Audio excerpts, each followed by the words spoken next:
నేనెప్పుడో సంతోషంగా ఉంటా అని సంతోషాన్ని పోస్ట్ పోన్ చేస్తున్నంత కాలం ఉన్న అవకాశాలను కోల్పోతున్నామేమో అనేది నా ప్రశ్న. ప్రీతి లైఫ్లో అదే జరిగిందండి. నేను ప్రీతి శ్రీనివాసన్ గారిని 2016లో నేను ఢిల్లీలో కలిశాను. నాకు అప్పుడే తెలిసింది ఆవిడ స్టోరీ. నేను ఆవిడ కాళ్ళకి దండం పెట్టి ఎలా తట్టుకున్నావు తల్లి అని నేను అడిగా.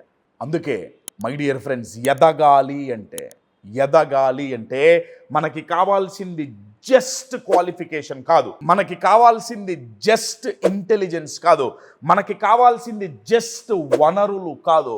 ఎవరైతే ఎదగగలుగుతున్నారో, ఎవరైతే సక్సెస్ అవుతున్నారో వాళ్ళ మైండ్లో ఉన్నది మిగతా వాళ్ళ మైండ్లో లేనిది ఏంటయా అంటే ప్రాపర్ సైకాలజీ అండి. సైకాలజీ అంటే అర్థం ఏంటంటే ఎదగటానికి కావాల్సిన సైకాలజీ, డెకేడ్స్ ఆఫ్ గ్రోత్ని డేస్లో తెప్పించగల సైకాలజీ కావాలి. ఆ సైకాలజీ ప్రీతి శ్రీనివాసన్లో ఉంది.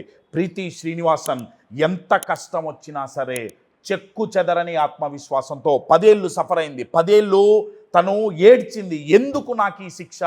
తర్వాత అన్నది, నేను ఎంత ఏడ్చినా సరే నా జీవితం బాగుపడదు, నా జీవితం బాగుపడాలంటే నేనేం చెయ్యాలి ఆలోచించటం మొదలుపెట్టాను. మై డియర్ ఫ్రెండ్స్, హ్యాపీనెస్ని పోస్ట్ పోన్ చేయటం ఆపేయండి. రేపటి రోజు ఎలా ఉంటుంది మనకు తెలియదు. అంతా మంచే జరుగుతుంది, జరగదండి. అంతా మంచే ప్రతిసారి జరగదు. నేనేమంటున్నానంటే మన కంట్రోల్లో మన ఫ్యూచరు లేదు, మన కంట్రోల్లో మన పాస్ట్ లేదు. మన కంట్రోల్లో రైట్ నౌ మన చేతుల్లో ఏముందయా అంటే మన ప్రజెంట్ మాత్రమే ఉంది. ప్రతిరోజు మనం గనక హ్యాపీనెస్ గనక గిఫ్ట్ ఇచ్చుకోకపోతే సక్సెస్ అయినా అచీవ్ అయినా కానీ ఏదో సాధించిన తర్వాత మాత్రమే నేను సంతోషంగా ఉంటాం అనుకుంటున్నాం. కానీ అది సాధించిన తర్వాత కూడా సంతోషం ఎక్కువ కాలం ఉండదండి. మనం రోజు గనక మనం హ్యాపీనెస్ గిఫ్ట్ ఇచ్చుకోకపోతే. My dear friends, be in the present, gift yourself happiness every day.